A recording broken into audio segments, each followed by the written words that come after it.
Hi. I am a toxic leader. Toxic leaders like myself were often known as the good kids growing up. We followed the rules, we tried our best.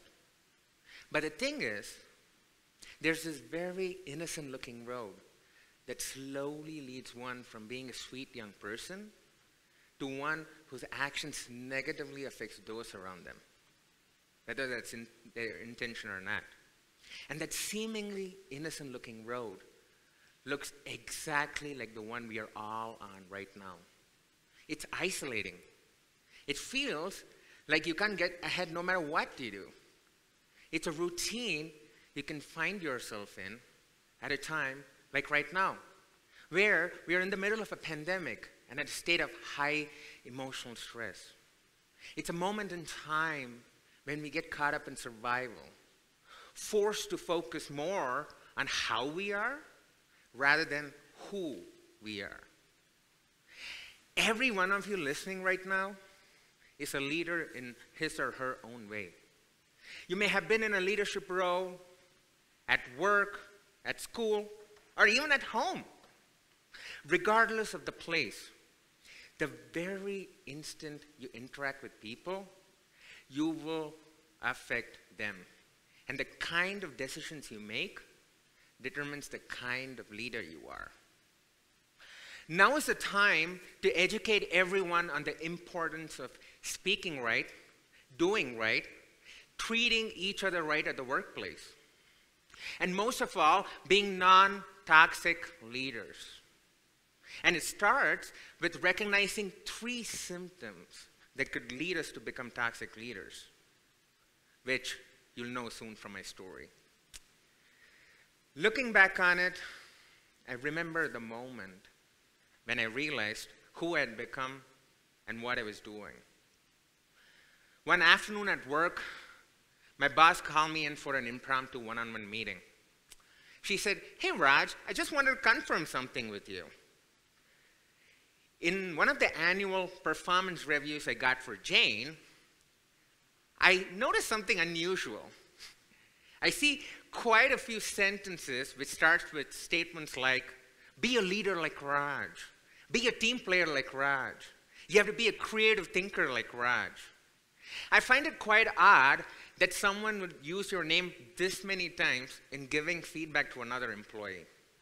So I'm just going to cut right to the chase and ask you this. Were you behind that anonymous feedback?" I paused for a moment.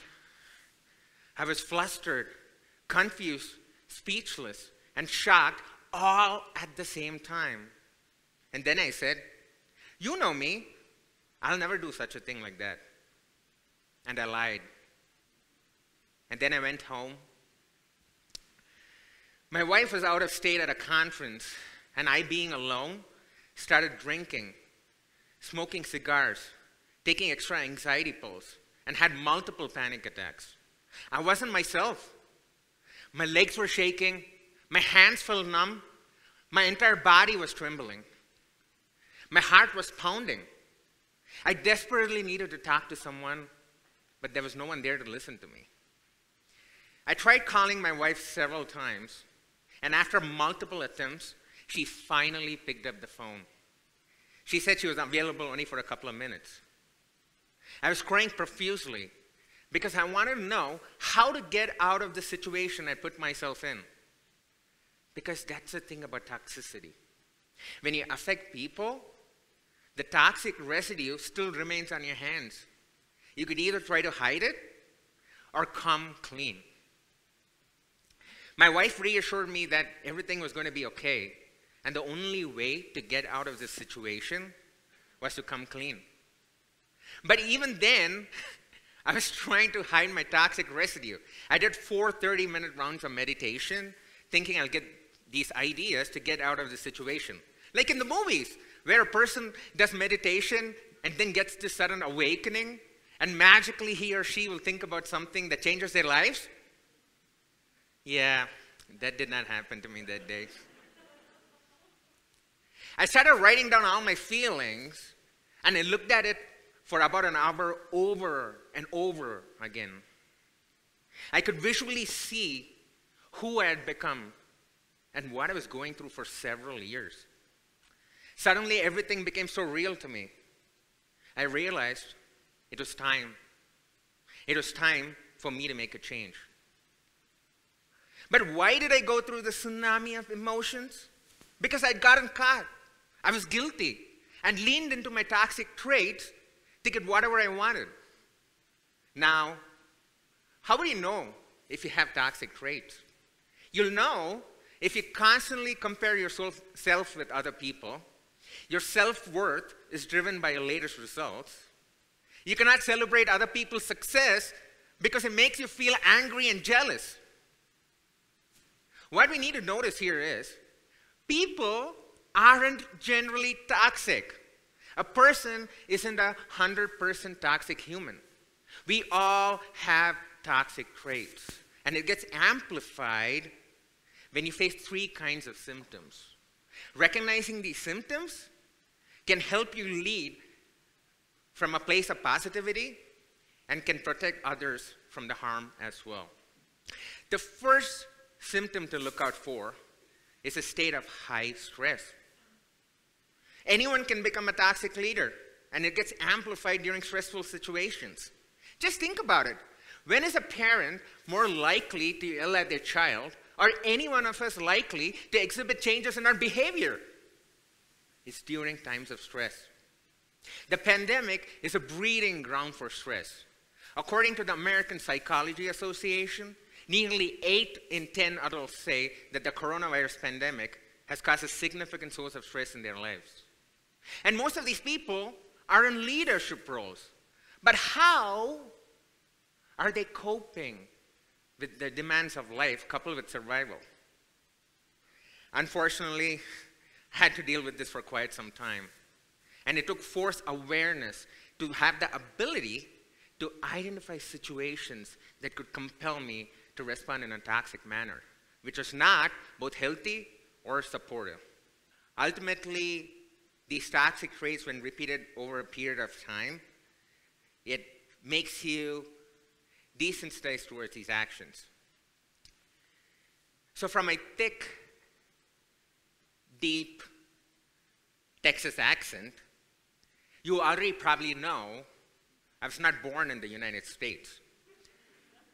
I grew up the younger of 2 kids in a conservative middle-class family living in the southern part of India. I was the average Joe. Well, in India, I was the average Raj, because it was one of the most common names. And focusing on academics was not really my thing. I had other interests and passions, like hanging out with friends and playing outdoor sports. And by the way, I was never really into indoor sports, including playing video games. Yes, I'm a rare exception for being a nerd. But at a young age, I developed this inferiority complex, believing that I was not good enough. I developed these feelings of inadequacy, anxiety, stress, and high self-doubt. So when I finally started leading teams, I made a vow that I'll always make people respect me. So I started saying yes to every opportunity that comes my way. But the thing is, life shapes itself based on the things you say yes to and the things you say no to. And one of the side effects of saying yes to everything is that you overwork yourself. For over a decade, I pushed myself so much that I went back into this place of anxiety, stress, and depression, which I once wanted to escape. And this gave rise to a lot of toxic traits which were harming other people. But I did it anyways because I wanted to succeed. Ultimately, when these toxic traits are repeated consistently over a period of time, you get desensitized towards your actions. And that is the second symptom to look out for, a state of emotional numbness.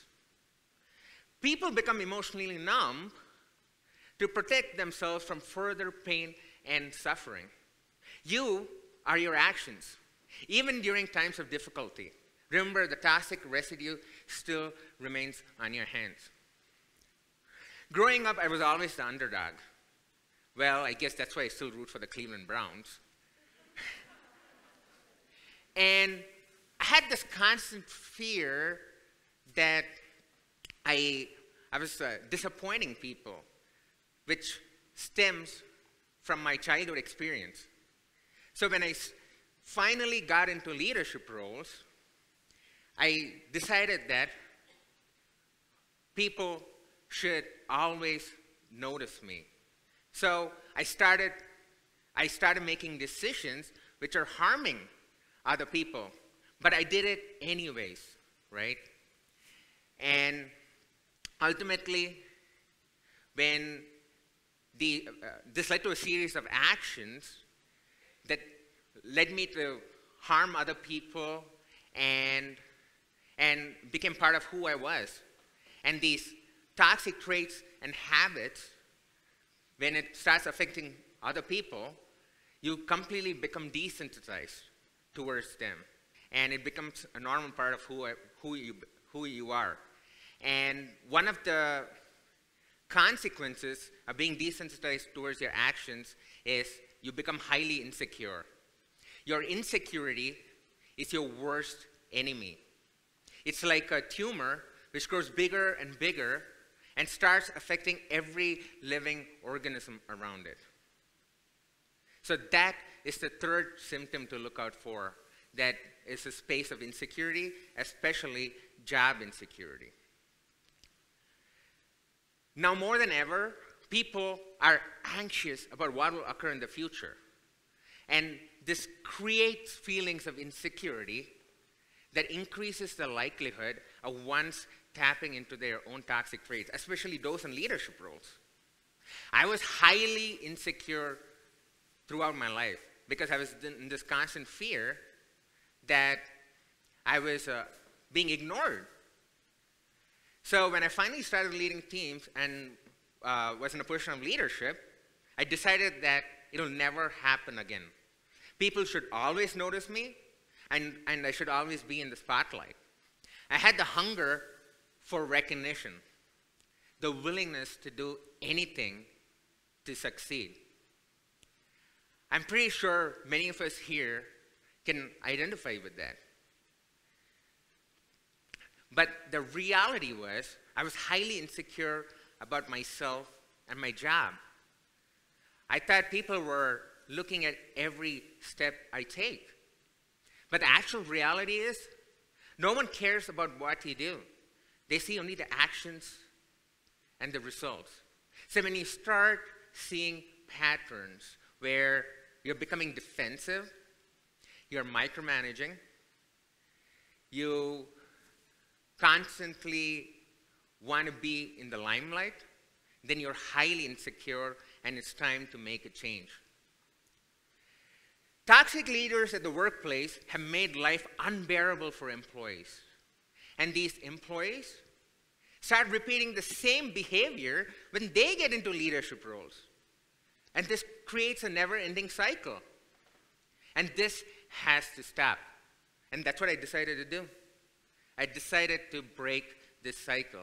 So the next morning, I scheduled a meeting with my boss at 7 a.m., just in a few hours after I'd gone through all these emotions. I told her I was not in the right frame of mind when I was writing the feedback, and there was no excuse for my actions. I finally confessed, and I said, I did it. I'm the living proof that power and credibility can still make you feel isolated and empty. And this could propel you to do a lot of toxic actions that are detrimental to others. One of the big challenges, we are living in a cancel culture society. We see instances of people messing up, being toxic, and getting completely shunned from society because of it. So toxic leaders are afraid to admit to their mistakes and make a change. Yet, when you see the person behind the actions and bring the behavior to the leader's attention, we can give permission for other toxic leaders to be vulnerable and deal with their insecurities. You can help them come out of the closet and take action towards positive change. My ask for all of us today is, if you are in a leadership role and notice any of these symptoms which I have covered during this talk, that is stress, emotional numbness, insecurity, then recognize that it's never too late to make a change. You can rebuild trust once it's broken if you own up to your actions and show the courage and confidence to make a positive change. Remember, change starts with every individual, every leader, and you are a leader in your own right. Thank you.